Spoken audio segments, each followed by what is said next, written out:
Welcome to Political News and Views with your host, Congressman Ed Towns of Brooklyn, New York, representing the 10th Congressional District, programming with your concerns in mind. Committee will come to order. Who is watching the backs of the American people to preserve and create jobs? And now, your host, Congressman Ed Towns. Right. This is Congressman Ed Towns for News and Views.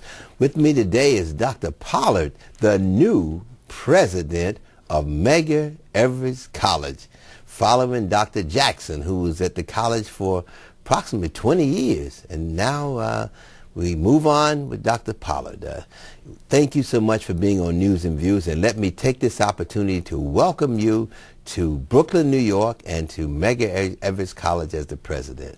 Thank you very much. It's a pleasure to be here, and I cannot imagine anything more than I would like to be doing right now. Let me talk about your background. You know, how did you, first of all, get involved in terms of, I know you're a social worker by profession, and I know you have a doctorate, and of course, how did you get involved in higher education? I actually stumbled on higher education back when I was completing my master's degree at the University of North Carolina in 1969, and I was looking for something to do that would allow me to continue to try to do the things that Martin Luther King and Medgar and others had been doing. I wanted to change the world. And the choice then was Vietnam or do something like teach at Livingstone College. I chose to go to Livingstone College, and I got hooked on the fact that I could change the world by working with students, and that set me off to it. Right. So where are some of the places that you work? Let's sort of get into the background. I want people in Brooklyn to know who Dr. Pollard is and your background and some of the things that you've done along the way. My wife would probably tell you that we've moved probably 20 times. But between the 20 times, I traveled to the University of Chicago in Chicago, Illinois, where I spent 2 great years, and then back to Livingstone College in Salisbury, North Carolina, then to the University of Pittsburgh, where I spent 6 wonderful years, and then I had an opportunity to go to Grambling State University, where I established the School of Social Work at Grambling State University. Joseph Johnson, the president, took a risk, brought me in, and we established the School of Social Work there. And then it was off to Syracuse University for 13 years, and then to Washington, D.C., at the University of the District of Columbia, and now I'm at Medgar College. Right. You know, when you mentioned Johnson, I remember I did the commencement down at Grambling many, many years ago when he was president. That's where I met you. Yes, That's where I met you, yes, yes. Yeah, that was it. He was quite a guy. Quite a guy, and I still stay in touch with Joe. I stay in touch with Joe and a lot of the folk that I met when I was at Grambling State University. But Joe is one of those special people. He's a special president and a man that I have very, very high regard for. In fact, among many people that I want to model myself after as a president, Joe Johnson is one of them. That's great. That's great. Let's talk about Medgar. What are your aims, goals, and objectives for Medgar College? And it's always good to be new. You know, you're starting out. You know, yes. But you know, Medgar has done well over the years, right. though. I think first and foremost, my primary goal is to not lose any of the ground that Edison Jackson initiated. The fact that I'm going to Medgar College when they have finally been funded as a 4-year institution, the fact that I'm going to Medgar College when we've got this new science and technology building going up, and thank you for the money that you've provided us for student internships who will look at climate change. But the fact that I'm stepping into those shoes and will be able to build. I want to build a college that is much more student-centered. I want to build a college that any student in CUNY will want to be a part of because students mean so much to us. I had an opportunity just this past week to give my opening address on different occasions to the faculty and to the students. I underscored the importance of students to Medgar College at this time. And there's some work that we need to do. We need to build relationships, stronger relationships with the community, relationships in the community that will have them wanting their children, their sons, their daughters, their brothers and sisters to come to Medgar College.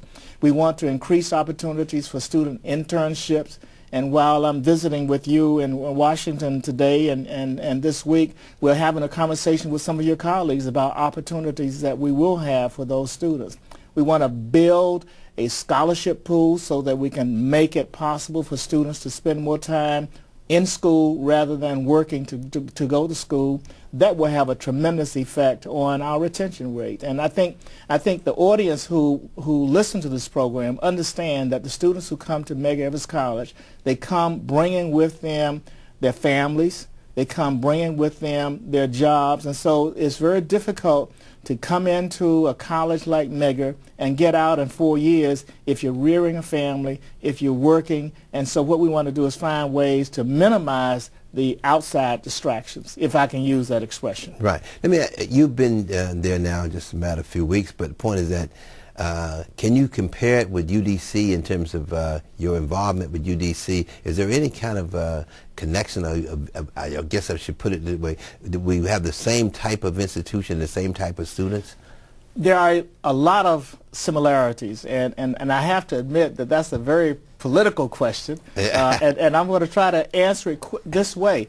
I visited Medgar for the first time when I chaired a Middle States visit there 3 or 4 years ago, and I remember saying to Edison Jackson that I regret that I didn't have quite the community and the political support that he seemed to have. In fact, I said to Edison I was jealous of him and what he had at Medgar Evers College. I think that's a significant difference between the two institutions. The fact that you've got a congressional delegation, the fact that you've got a state delegation who know the college, who support the college, is a significant difference. I think they both are very similar as urban institutions. They got the same kind of students, but I think that Medgar has a much stronger political support, and I want to try to improve on that as we work to move to the next level.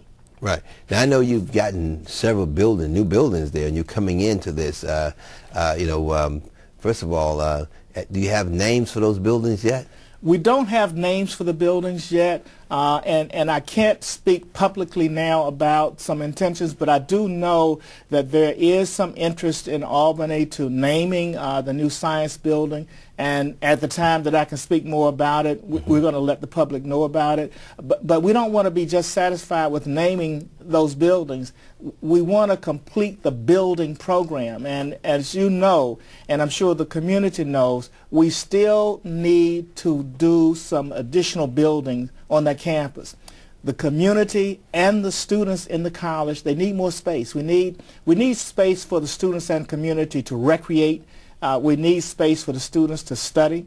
We need to expand the library. We need to provide a way to enable the community to get some of the things that they now miss when Medgar Evers College was built over the last 20 years. Now, you know, Brooklyn is known as the borough of churches. Now, have you thought about how you're going to connect the faith community, with the school? Because I think that the connection is very important. The connection is important, and there are two ways that I want to try to do that. First and foremost, my wife and I are both avid churchgoers. Church religion is very central to our lives, and so we've had a chance to visit at least one church in the area. We won't get into about it jealous at this point, so we won't tell you what church that was. I will tell you that my wife and I were active members of the John Wesley AME Zion Church in Washington, D.C., and we certainly will be looking to for staying with Zion, but we will visit. In fact, I'm scheduled next month to speak at a Methodist church. I'm looking forward to it. But to your question, in my meeting with Katie Davis, who is the leader of the College Council, yes, we've already developed plans to enable me to have some FaceTime with groups of ministers so that we can begin to talk about how we can make a relationship that would be both beneficial to the college and to the community. I happen to think that our students today need a closer contact with their spiritual underpinnings. And I said this in my address to the students, that